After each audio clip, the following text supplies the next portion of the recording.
ব্রাজিলে একটি বিমান বিধ্বস্তের ঘটনায় ৬১ আরোহী নিহত হয়েছে। স্থানীয় সময় শুক্রবার দেশটির সাও পাওলো রাজ্যের একটি আবাসিক এলাকায় বিধ্বস্ত হয় বিমানটি। এই ঘটনায় শোক প্রকাশ করেছেন দেশটির প্রেসিডেন্ট লুলা ডি সিলভা। বিস্তারিত বিনিয়ামিনের রিপোর্টে।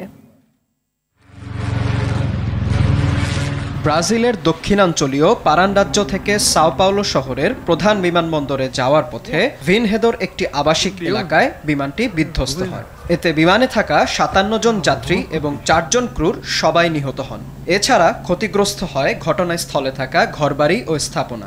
এক প্রতিবেদনে এ তথ্য জানিয়েছে সংবাদ মাধ্যম বিবিসি।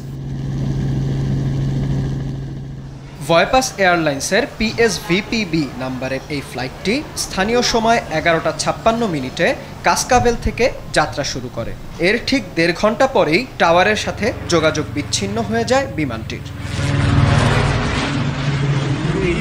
এদিকে এ দুর্ঘটনায় নিহতদের প্রতি শ্রদ্ধা জানিয়ে তাদের পরিবারের প্রতি শোক প্রকাশ করেছেন ব্রাজিলের প্রেসিডেন্ট লুলা ডি সিলভা।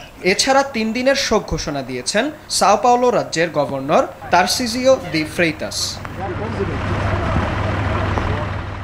স্থানীয় কর্তৃপক্ষ জানিয়েছে বিধ্বস্ত এলাকায় কোনো হতাহতের ঘটনা ঘটেনি। এছাড়া সংগ্রহ করা হয়েছে বিমানের ব্ল্যাক বক্স। এদিকে বিমানটির প্রস্তুতকারক ফ্রেঞ্চ ইটালিয়ান প্রতিষ্ঠান ATR জানায় বিমানে কোনো সমস্যা ছিল না। তবে দুর্ঘটনার কারণ অনুসন্ধানে কর্তৃপক্ষকে পরিপূর্ণ সহায়তার আশ্বাস দেন তারা। Exclusivamente as perguntas relativas. Binyamin, RTV।